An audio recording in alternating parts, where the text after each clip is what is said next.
Right, okay, Maui, what is your bad point?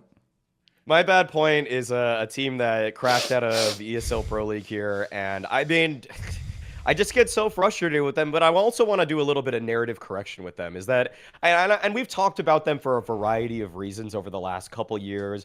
They've had some really bad lineup iterations, and this one, I thought, there's a little bit of juice here. I thought my hot take a while back was that actually, if I were to power rank them, I would have put them as maybe like the 12th best team in the world, and they've only regressed. They have only gotten worse since I've said that. I thought, lo and behold, like, I guess, what, I'm super unlucky because of all the teams that are like, oh, they're trying to put the pieces together. Oh, MIBR is looking a little bit better. Oh, like Eternal Fire, they're regaining some form, here and there. Like, even Fury is showing some better signs. Like, NiP has gotten way worse than what I said about them 2 months ago. And this team is just a disaster outside of Wrinkle and Rez. I just do not like watching them at all. Their mid-rounding is atrocious. And I feel like there's no bright spots on this team besides them. And the problem is that when you have Rez and Wrinkle, unfortunately, I think Wrinkle can develop his game and slow it down, become a little bit more consistent, not try to, like, they're basically sending him on suicide op kamikaze missions every single round as he's trying to entry on mid Anubis, mid Ancient. They're just flinging him out on Nuke with a run boost, and you can't even run boost bunny hop the same way you could in CSGO because this team is so devoid of ideas for openers that they are just saying, fuck it, Wrinkle, just run at them. Like, at this point, Alex is using Wrinkle like he's Donk. Like, he has an op, by the way. It's like he's trying to literally 1v9 with the AWP, and Rez is trying his damnedest to put together these pieces and, like, trying to make sure he can still get a multi-kill from a good position. But I just think that this NiP team, again, has led me to, I don't think they're making the major. I don't think they're making the major. I think they're way too weak right now. I think that some of these other teams on the come up right now, like Sangol, have looked better than them overall. And so right now, my bad point is just, yeah, NiP outside of Wrinkle and Rez is a disaster. Maxer has not brought up his game. And the funniest thing, someone said in my chat, this is a little bit of a tangent. Someone said this in my Twitch chat yesterday, and I just couldn't help but laugh. And it was like, they said, apologize, Maxter, for having an extra S in your name. There's no point that he has the S in his name at all. Like, it would still pronounce the same without it. That's true. Thoughts, yeah, I mean, accurate. I don't know, man. Honestly, I knew as well. The thing is, when you were like, I've got a team, they bombed out, I was like, it's going to be NiP, before you even kind of finish your first sentence. And I don't know, man. I don't know. I think that for me, I remember they added Alex, and obviously this is someone that I'm very familiar with, and we've seen Movistar Riders make one deep run. They had a run within tier 2. I think they won like 2 back-to-back challenges or whatever with some Pius and everything. And I don't know. I was just like, why? Why this guy? They were always even sort of well known within the level that they played in as like a sort of national team, bit of a vibes team. If everything's going well for them, or if they're on like LAN all next to each other, then they'll perform well. But beyond that, like online, they sort of famously fell off massively and just couldn't win games against teams you've never heard of. So it felt like such a wild, like, chasing smoke kind of pickup for NiP. And I don't know that he really had got his flowers. I don't know that he really was like this great mastermind, or, oh my goodness, I can't believe he's actually made these deep runs with these kinds of players. I think we saw why they made those deep runs. It was namely Sun Pius. He then gets picked up and sort of continued on. So I really don't know. Maybe the NiP are sort of a bit desperate. And I think one of the things for me as well with NiP as an organization is that, yes, maybe we've had a change in like leadership, so they are less scummy, but that doesn't necessarily mean that they have learned how to build a Counter-Strike team. You know what I'm saying? Like, I think that there's still a real flaw in the way that they pick up players, the way that they try and build teams. And for me, I think that the two obvious pieces you have to sort of build from are like an IGL and an AWPer. The AWPer is good. He's not quite on the money quite yet, but maybe he's a player that they've got to build into, whatever, still young, still a rookie talent, all this kind of stuff. But IGL-wise is the big thing for me, like, to look at this team and just say that they haven't done their due diligence, they haven't sort of forked out, as it were, or they haven't got someone who really could build a team. There are many, I feel, tier 2 IGLs that they easily could have swung towards some of the Danish guys. I think would have been really good for a team like this, where you need to build up structure from the ground up. Someone like Alex been playing with the same guys for so long, and like I say, they are very much sort of energy based. Yes, they've got good players, but from a calling perspective, it just felt like he would call something, they would all do it, and it would work. And then all of a sudden, that hit a level where it took them far, and they made a few good runs and won a couple of lands and whatnot within their own space, within their own lane. But beyond that, there's really... we never heralded this guy as being an incredible sort of IGL. And especially as well, he was also an IGL, I think, that called a lot more around himself. You know, he played a lot more of the greedier roles on certain maps. So a really kind of difficult IGL to then integrate into a team where you have individuals that are supposed to be better than you. So that for me was like the first issue.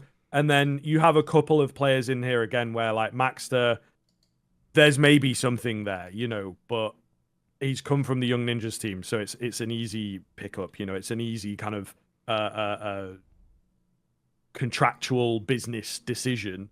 And then Isaac, I think, yeah, certainly could have seen him coming out of Game of Legion, but again, not going to blow your socks off. So it's one of these where we have this organization, we have like the legendary name of NiP, you want them to perform well, but unfortunately they just don't seem to be pulling the book out, so to speak, and really leveling up their team in the right way. But as Maui's kind of saying, the way that they also play as well just doesn't make an awful lot of sense. And I think that I don't know what's going on, but it just seems like the underlying way that they approach rounds, the way that they try and build a team is flawed, you know, and just is not a smart way of going about it, really. And I think that when you have players like this who are a little more inexperienced with the top level, even Alex himself, you have to build from a textbook structure and then sort of go from there and then make your team there and hope that within that structure you have players like Wrinkle and maybe it looks like, you know,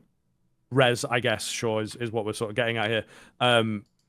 They can find a way to be the hero or be the star or whatever it is as it should be formatted. But yeah, just really wild, really, really wild to see this team continue dropping. And I think everyone is sort of behind them as well, where it's like, we want them to do well.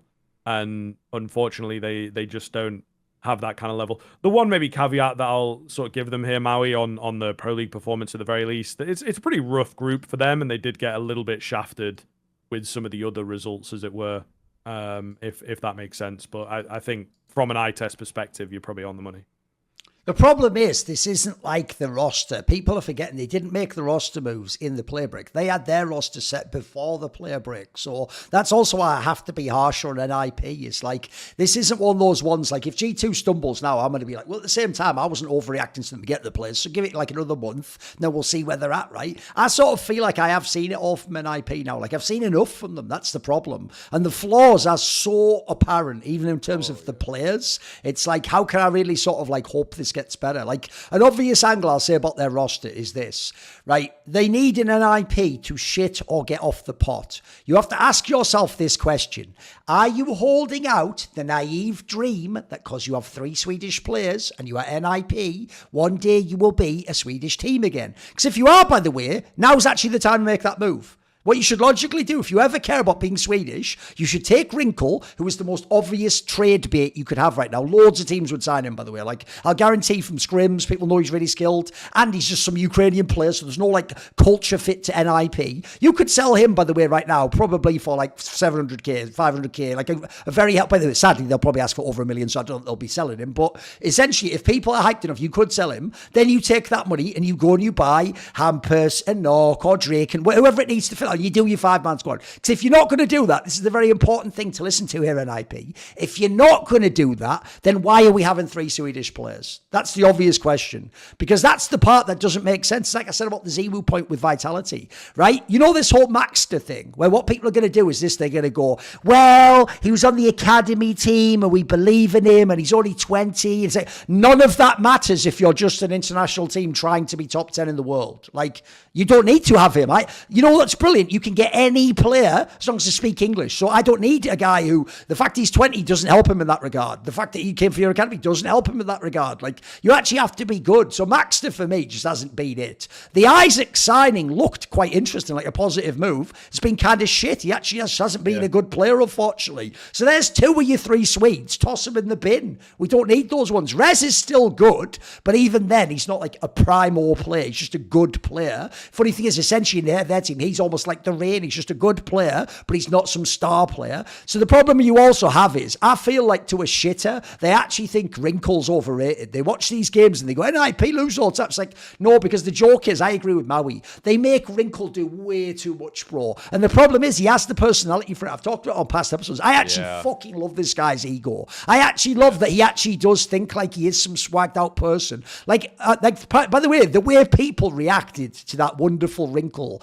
like, beef was so sad because guys, you were doing that thing of like, well, wonderful care about you, mate. He's won a major, little boy. Don't even know you. They literally know each other and are childhood rivals and friends. You cretin. And the point Wrinkle's making, which is a totally apt point, which by the way everyone agrees with when you're not talking about Wrinkle. You all criticize Wonderful all the time and say maybe he's the guy in Navi who's not good enough. So what Wrinkle's basically doing is he's saying, yeah, I agree. I'm actually better than you. I'm just on NiP and you're on Navi, bro. So you know what? I'm going to beat you heads up. I love that. I actually want more of that in the scene. That's fucking fire. So sadly, I actually think to come all the way back, I think NiP is nothing at the moment. Like the Alex pickup was just a complete swing and a miss.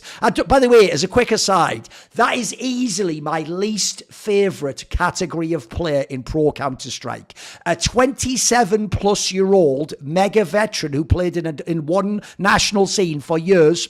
Muteris, Madja. I don't give a fuck about these players. Like, they are legends in their domestic scene. So, spoiler, when you take them out of their domestic scene, why am I interested? They're not legends of the whole Counter-Strike scene, guys. So the issue is, if I was Spanish, I'd really care. I'm not Spanish, so I don't give a fuck. Like, to me, Alex never was. This is why, now you know why I rode so hard with Alexi B, guys. He wasn't just some good IGL for a Finnish guy who could lead a Finnish. No, he was really good for any team. These guys, like, there's a reason they were in their scene, like the fucking Bane pit for 10 years. Like, they should go back to the Bane pit. Like, the real world isn't for them. So I just don't know what this lineup is. Like I said, a lot of my confidence for this lineup is, one, I know Wrinkle. My eye test tells me he's a real talent. And two, I do believe an existing threat. Like, give him more time, give him some money. That's the last thing I'll throw in there. The one bright spot is this. One, I personally think after this season, after the major, someone will come along and just buy Wrinkle. It just seems so obvious to me. At which point, you have a million options of what you do with that money if it's like $1 million or something. And then two, also, this roster, to be fair, even though I'm saying existing threat are in charge, it's like the third rebuild in about 2.5 years. So I doubt it was the one with much money. This looks like the really budget one where you have to sort of moneyball it, don't you? And find maybe the Movistar Riders guy could do it. Oh, let's get that guy from Game Elite. It looks like you did that, didn't it? Like, I don't really believe this. So let's say in a year from now, you get the Wrinkle money and you can actually have the funds to do a real one.